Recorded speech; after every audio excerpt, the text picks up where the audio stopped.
top headline story this hour. Iranian Foreign Minister Abbas Araghchi is currently in Moscow. Dasha Chernyshova joins us live with the very latest. Dasha, Iran calling for long-standing ally Russia to do more as it faces pressure from both the United States and Israel. What kind of support would Tehran be hoping to get from Moscow?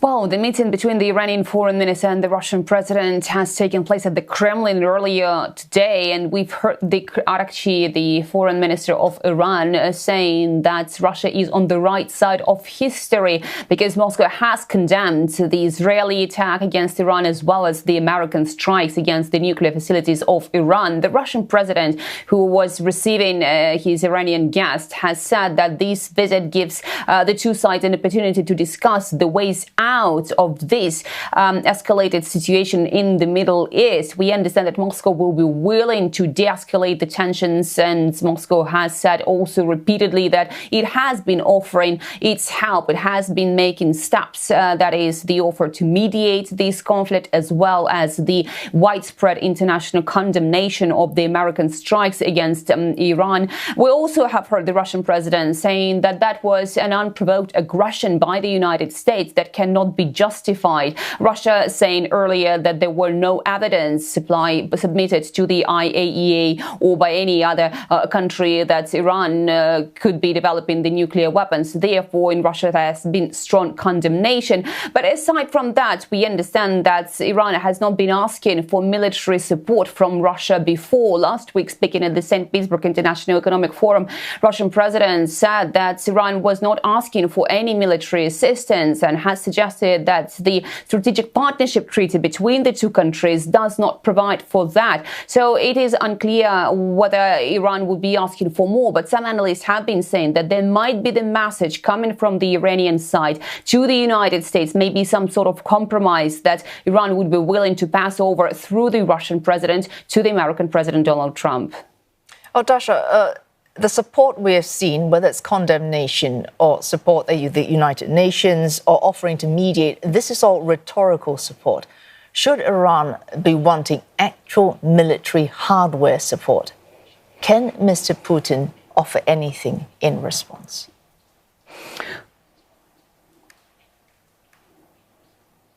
Well, Kremlin spokesman Dmitry Peskov in his daily briefing said that Russia is ready to help Iran, but it all depends on what sort of support Iran would be looking for. And Moscow has said that the steps that Russia has taken already are a lot. So Russia, that is involved in its so-called special military operation in Ukraine, is sending lots of military muscle to that fight. And the understanding among the Russian people is that Russia should not be getting involved. And Russia has itself actually been warning against this conflict, getting more international representation and involvement. So it does seem that at this stage, what Moscow will be willing to do is to provide its diplomatic shoulder to the Iranian friends and try to de-escalate the tension. But also keep in mind that the two countries have a very good history of partnership. So it is unclear what sort of support Iran will be looking for and what Moscow can actually provide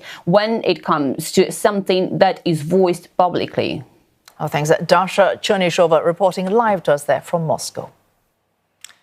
And we're joined now by Professor Cedomir Nestorovic. He's Professor of Geopolitics, ESSEC Business School, Asia Pacific, joining us in the studio to talk this through. We just heard from our Moscow correspondent there. So Iran, very understandably, looking to those who have been aligned with it on its geopolitical purposes in the past. It is quite understandable that Iran is looking for something which is more tangible than declarations or support in the United Nations, especially considering that we have reports about Iran helping military Russia in the war in Ukraine. So probably they were looking for some reparation or some compensation for what they did for them. So, but Iran offering Shahed drones to Russia, yes, it was when it could afford to do so. Okay. Russia is now facing its own shortage in supply, well, relative shortage in supplies. It is a relative shortage in supplies because Russia has moved to something that we call a war economy. So this war economy is permitting them to produce very much. And recently, the war in Ukraine has been practically put into a hold. So there were not major movements in this war. So probably Russia would have something to offer. But as it has been indicated, we are not clear what Iran would be asking for. So we're a little bit lost in this. Right, the war in Ukraine is relevant to our next question. So, as you mentioned, it has become essentially a war of attrition. See which side can wear the other out first. And the fear that the Iran-Israeli conflict could become a similar war of attrition. This is what people are saying because wars always start like this. We are always looking for a short-living war. But in fact, history is showing that it is not happening this way. And even the war in Ukraine, especially from the Russian point of view, was viewed as a very short-living war. So maybe this one is also going to be lasting for quite a long time. But everything depends what are the objectives of war. Are they continuing with the objectives which have been set, let's say, 1 or 2 weeks before? Or maybe today, I was just looking at some news, maybe the objectives have changed. So in that case, we are going for a much longer war. I take it you're referring to regime change from Mr. Trump. Exactly. So the regime change from Mr. Trump, who said just yesterday that he was not looking for that. And today he was saying, okay, if it happens, maybe it is for the best. And even from the Israeli point of view, they started with bombing only the nuclear facilities and also the missile launchers. And now they're also attacking the guardians of the revolution, attacking some other military objectives, but we don't know where will they stop in this.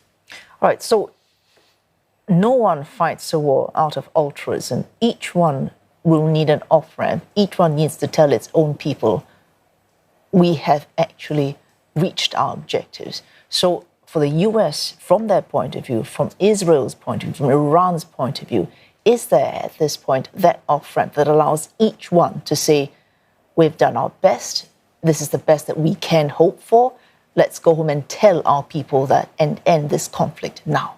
Exactly. We can do it if we adopt this narrative. So everything depends on the storytelling that we are putting there. If I'm saying I'm only looking for the nuclear facilities and the missile launchers, it is mission accomplished. But Israel has said that. Yeah, but maybe they're changing. Maybe they have changed their mind. Maybe the appetite is growing now. So maybe they are saying, okay, we can do a little bit more. So we have accomplished our first stage. Maybe there is a second stage. Maybe there is a third stage. From the American point of view, it was only the 3 nuclear facilities. They can say mission accomplished. Let's go back and we stop there. And for Iran, they can say, okay, they bombed us, but the damage was minimal. There was not any overlap. So in that case, from our point of view, from the Iranian point of view, we can also stop there. The fear is that Iran, in a way, as we say, the ball is now in Iran's court. We're all waiting to see what Iran will do. So Iran has to do something. If it attacks a US base, I think they've said in the past, there are 40,000 personnel, that's yes. 40,000 targets they can hit in the Middle East. If it does, it kills even one American soldier. That's excuse for Mr. Trump to say, well, we can't let that rest. It's one life, but we will hit back. Definitely, and they have announced this. And they have said, we will stop here. We don't want to do anything more in Iran. But they may be forced to not stop here. That's right. So they are saying, if you attack us, in that case, it will be devastating for you. So in that case, there would be an escalation of war, and there would be unproportional use of force. And I don't think that they are waiting for that. I do believe that they are hoping that it will not happen. Will it happen? In that case, I have to bring my crystal ball in order to see what is happening there. So, pending surveillance, pending intelligence, we do not know how much damage has been done to those 3 nuclear facilities in Iran. There will be some damage. It's the extent of damage. Exactly. Does the question of what Iran does next lie entirely on this degree of damage to its nuclear facilities? I don't think so, because there are only 3 nuclear facilities. Of course, very big, very important, etc. That's okay. But there are 3 nuclear facilities. What is more for them, what is more important for them is civilian damage on one side, and it is also the conventional equipment, because they don't have nuclear bombs. So this is only some research and some manufacturing possibilities.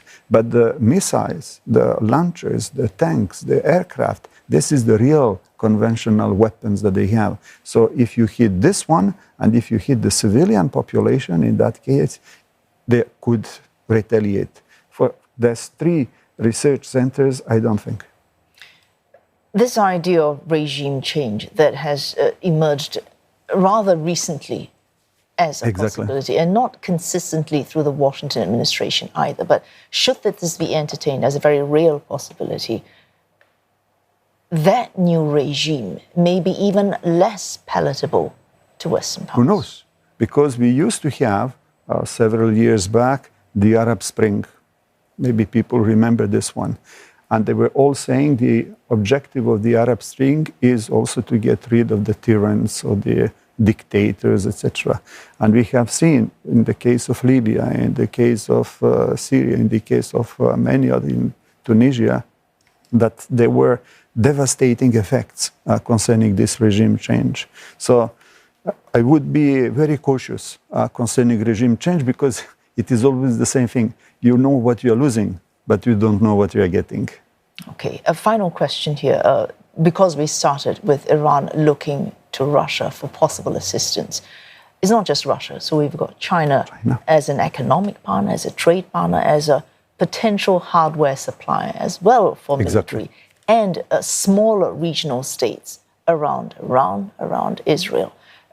Could anyone bring to bear the kind of pressure we need to see for all 3 players, US, Israel, Iran, to not get greedy, to rein in their ambitions, and to reach an implicit understanding that it needs to stop here? Final question. I think that China is the best place for that, because it has the most to lose if the Strait of Hormuz is closed. More than $120 billion of oil and gas for China is going through the Strait of Hormuz. We just have to remember that the quantity that China is shipping through the Strait of Hormuz is 3 times bigger than the US and Europe combined. So since China has the most to lose, probably they will also have a possibility to influence a little bit Iran. There is not only Russia, but we also have to think about China. All right, thanks so much for joining us, Dr. Cedomir Nestorovic, Professor of Geopolitics at ESSEC Business School here at Asia Pacific, joining us in the studio. Thank you. Thank you.